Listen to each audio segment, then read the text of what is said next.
할렐루야. 이제 거의 고정적으로 금요기도의 멤버가 확정된 것 같습니다. 그렇죠? 예, 반갑고 축복합니다.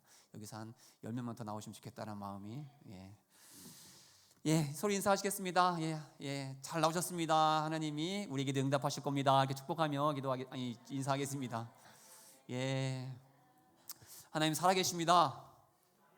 살아계셔서 우리 기도를 다 듣고 응답하실 겁니다. 이렇게 기대하신 대로 나오셨을 때에 하나님을 만나고 돌아가는 복된 시간 될 수 있길 다시 한번 축복합니다. 이 시간 함께 나눌 말씀 봉독할 텐데요, 빌립보서 1장 말씀 12절부터 18절까지입니다. 빌립보서 1장 12절부터 18절까지인데 우리 한 절씩 교독하겠습니다. 12절부터 18절인데요, 우리 한 절씩 교독하겠습니다. 제가 먼저 12절 봉독하겠습니다.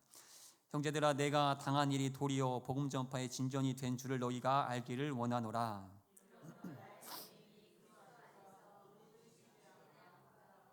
모든 사람에게 나타났으니 형제 중 다수가 나의 매임으로 말미암아 주 안에서 신뢰함으로 겁없이 하나님의 말씀을 더욱 담대히 전하게 되었느니라.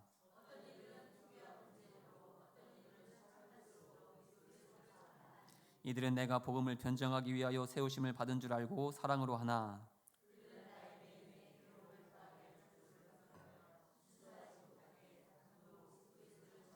다 함께 봉독하겠습니다.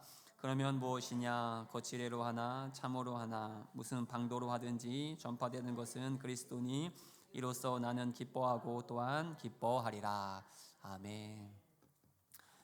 제가 깜빡한 게 있는데 우리 늘 은혜 가운데 찬양 인도하고 있는 체크하는 찬양팀 격려 박수 한번 하면 좋겠는데 우리 특별히 한 달에 한 번 우리 혜민이가 반주를 이렇게 해줍니다. 바쁜 학업 중에도.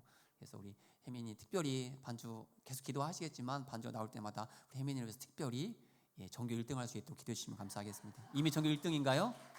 2등이니까 1등 할 수 있도록 기도해 주시면 감사하겠습니다. 기도해 주시고 또 우리 앞에 또 찬양 인도해 주시고 또 피곤한 가운데서도 드럼도 치시고 베이스도 치시고 인도도 하시는 우리 이길 집사님도 늘 강건할 수 있도록 기도해 주시면 감사하겠습니다. 네, 감사합니다. 또 우리 혜민이는 특별히 기도 말고 또 이렇게 베스킨라빈스 좋아한답니다. 베스킨라빈스 쏴주시면 좋을 것 같아요. 맞죠, 혜민아? 그치? 베스킨라빈스 좋아하잖아. 그치? 베스킨라빈스 좋아하잖아. 그치? 쏴주시면 좋아할 것 같습니다. 네, 감사합니다. 오늘 제목 빌립보서 1장 12절부터 18절 바울적 사고라는 제목으로 함께 말씀을 나누기 원합니다.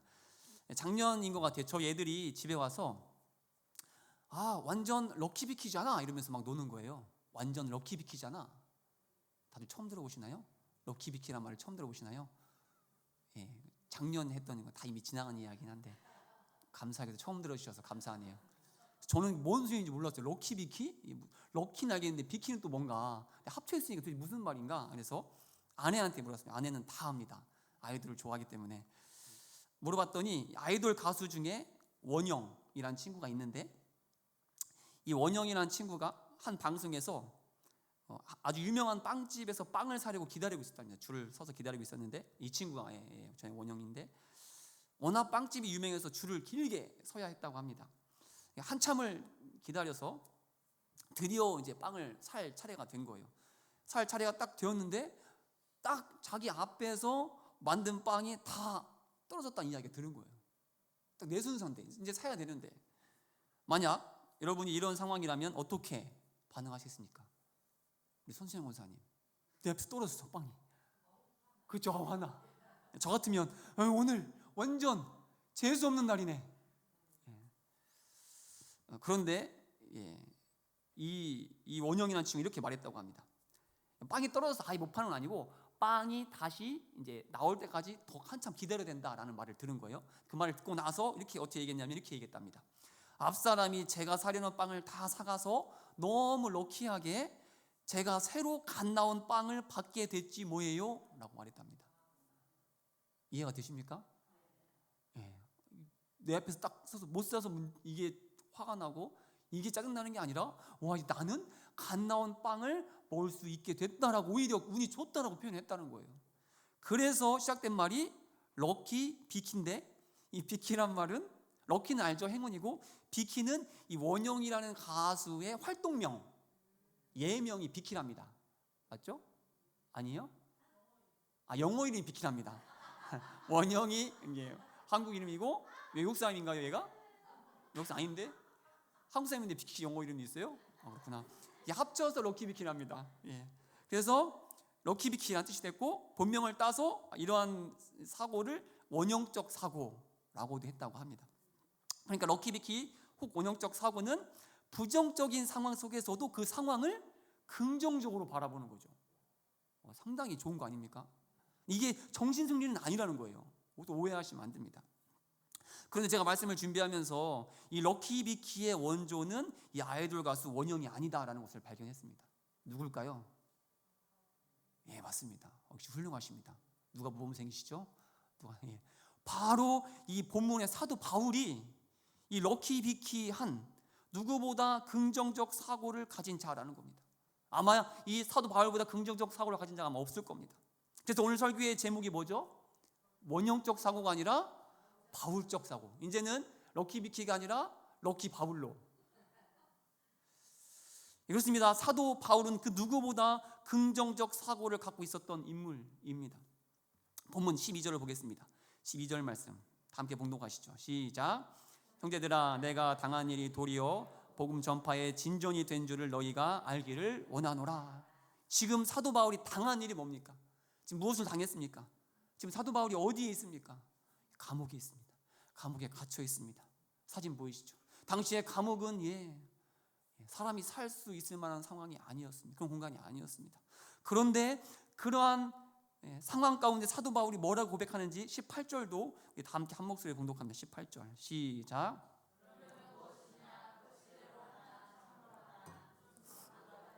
전파되는 것은 그리스도니 이로써 나는 기뻐하고 또한 기뻐하리라. 뭐라고요? 나는 기뻐하고 또한 기뻐한답니다. 지금 어딘데요? 지금 어느 상황에 있는데 이런 말을 합니까? 바울은 근데 여기서만 기쁘다고 말하는 것이 아니라 이 빌립보서 전체를 보면 무려 16번이나 기쁘다라고 고백합니다. 심지어 나만 기쁜 것이 아니라 나도 기쁘니 너희들도 기뻐해야 된다. 오히려 감옥 밖에 있는 사람들을 향해서 기뻐하라 명령합니다. 도대체 뭐가 기쁠까요? 감옥에 갇혀 고통 중에 있으면서 뭐가 이리도 기쁩니까? 우리 15절부터 17절인데 다 함께 한 목소리에 봉독하시죠. 시작. 어떤 이들은 투기와 분쟁으로 어떤 이들은 착한 뜻으로 그리스도를 전파하나니 이들은 내가 복음을 변증하기 위하여 세우심을 받은 줄 알고 사랑으로 하나 그들은 나의 매임에 괴로움을 더하게 할 줄로 생각하여 순수하지 못하게 다툼으로 그리스도를 전파하느니라. 지금 어떤 이들은 사도 바울이 감옥에 갇힌 틈을 타서 사도 바울의 자리를 차지하려고 누구보다 열심히 복음을 전하고 있습니다. 그것이 바로 투기와 분쟁으로 복음을 전하는 자들입니다. 그리고 또 어떤 이들은 오히려 사도 바울이 감옥에 갇혔으니 나라도 열심히 복음을 전하겠다라고 그렇게 착한 마음으로 더욱 열심히 복음을 전하는 사람도 있었습니다.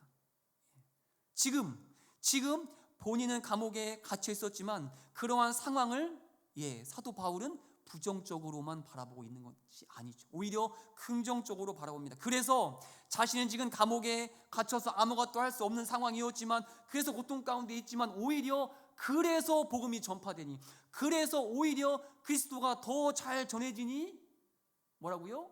나는 기쁘다. 나는 얼마나 좋은가? 얼마나 기쁜가? 얼마나 감사한가? 그렇게 부정적인 상황 속에서도 사도 바울은 진심으로 기뻐하고 있는 겁니다. 그렇기에 바울이야말로 럭키비키 아니 원형적 사고의 원조가 아니겠습니까? 그러니 원형적 사고라고 말할 것이 아니라 뭐라고 말해야 된다고요? 바울적 사고. 이제부터는 원형적 사고가 아니라 바울적 사고. 럭키비키가 아니라 럭키 바울. 혜민아 알았지? 럭키 바울. 그렇다면 어떻게 사도 바울이 이렇게 감옥에서조차 기쁨을 고백할 수 있었습니까? 어떻게 이 부정적인 상황을 긍정적으로 바라볼 수 있게 되었습니까? 제가 언젠가 말씀드린 적이 있을 텐데 오늘 찬양 중에서 제가 한동안 절대 안 불렀던 찬양이 한 곡 있었습니다. 기억나실까요? 제가 한번 말한 적이 있는데 오늘 찬양 중에서 이 찬양을 제가 한동안 진짜 안 불렀어요. 이일 집사님은 기억하실 것 같은데 죄송합니다.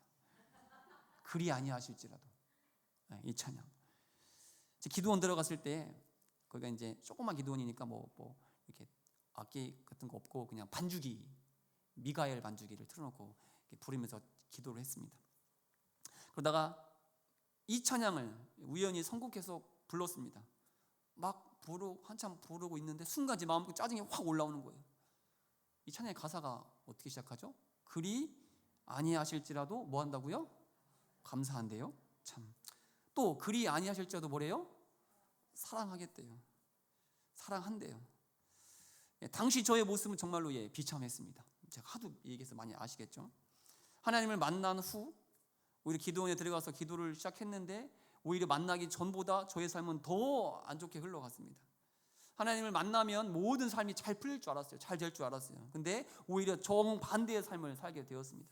그런데 찬양의 가사는 그리 아니하실지라도 감사하고 그리 아니하실지라도 사랑한다라고 하는데 저는 절대로 그럴 수 없을 것 같았습니다. 만약 내 인생이 계속 이 모습 이대로라면 저는 상상도 하고 싶지 않았습니다.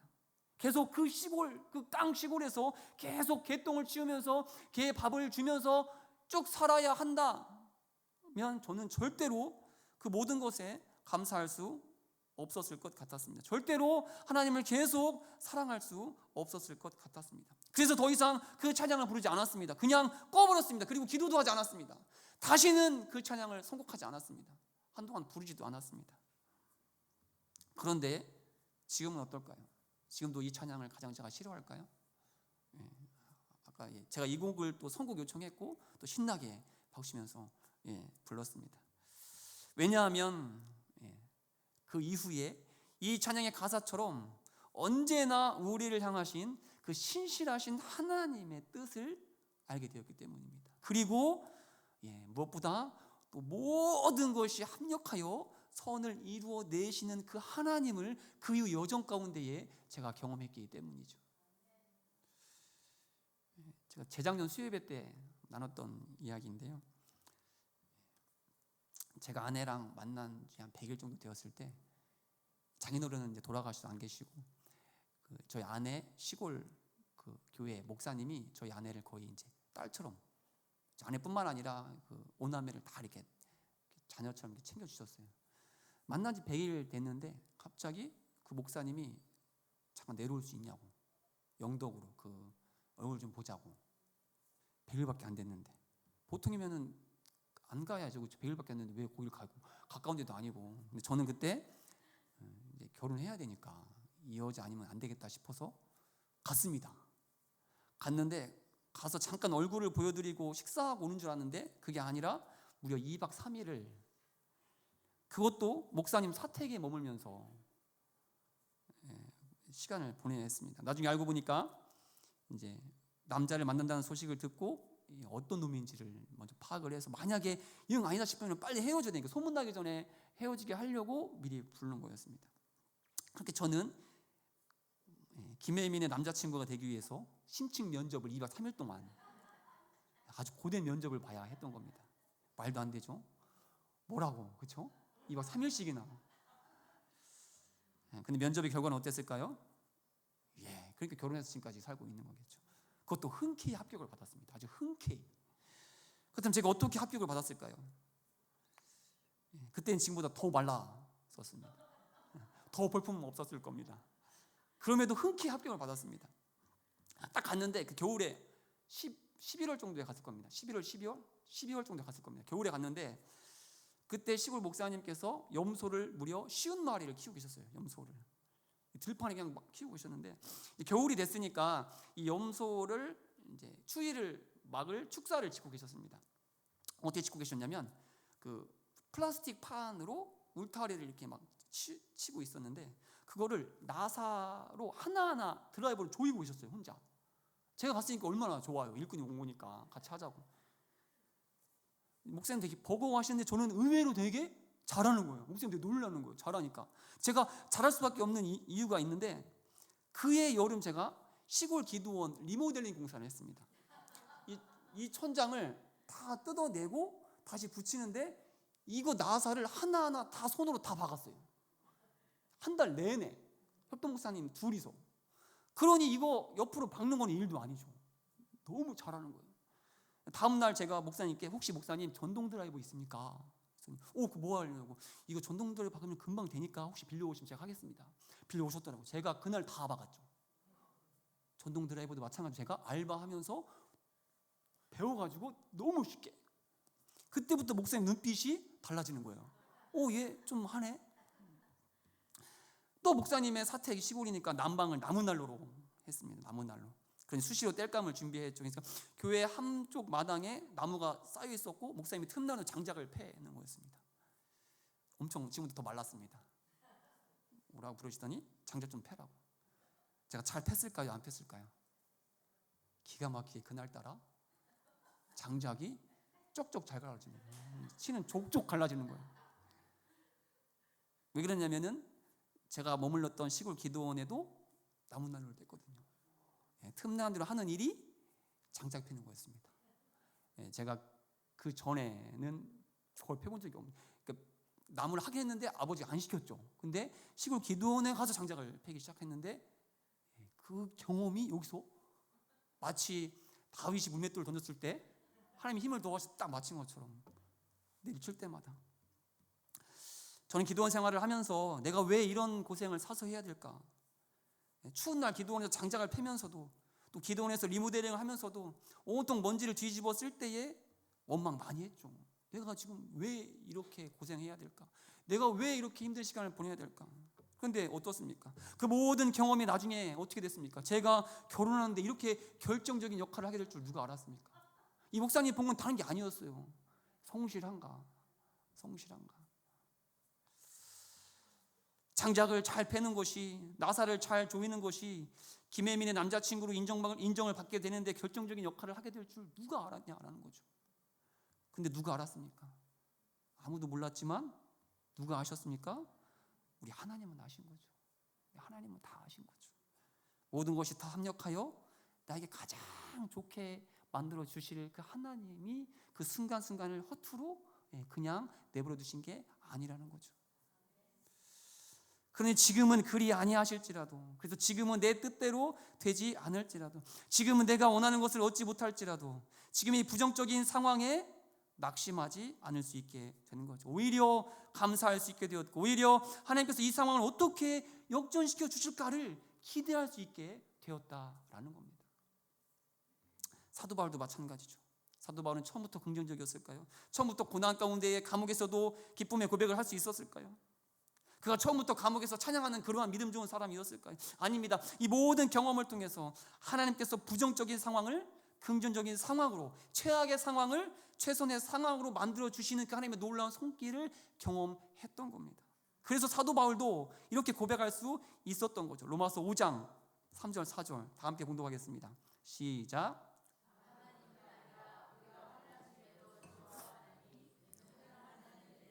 인내는 연단은 소망을 이루는 줄 알미로다. 아멘. 그렇습니다. 부정적인 상황으로 끝이 나는 것이 아니라 오히려 긍정적으로 바꿔주시는, 이 환란을, 시작은 환란이었지만 그 끝을 소망으로 바꾸어주시는 그 하나님의 손길을 경험했기 때문에 사도 바울은 긍정적인 사고, 럭키 바울적 사고의 패턴을 가질 수 있게 되는 거죠. 그래서 사도 바울은 지금은 내게 고난이고, 지금은 내게 환란이고, 지금은 내게 슬픔이고, 지금은 내게 아픔이지만 주님 앞에서 이 모든 것이 다 결국 유익이 될 것이다. 심지어 자신의 죽음조차도 주님 안에서는 유익이 된다라는 놀라운 믿음의 고백을 할 수 있게 되었다라는 겁니다. 그렇습니다. 오늘 우리는 부정적인 상황 가운데 이 자리에 오신 분도 계실 겁니다. 다 끝이라고 생각할 만큼 심각한 상황 가운데 이 자리에 오신 분도 계실지 모르겠습니다. 하지만 이렇게 끝이 아니라는 겁니다. 반드시 우리 하나님께서 선하게 인도해 내실 것입니다. 시작은 환란이지만 그 끝을 소망으로 결론짓게 하실 겁니다. 이 하나님의 일하심을 기대하며 믿음으로 이 자리에 나오신 우리 금요기도자 한 분 한 분이 간절히 기도할 때에 이렇게 합력하여 선을 이루어 내시는 그 하나님을 경험하는 자가 될 수 있기를 축복합니다.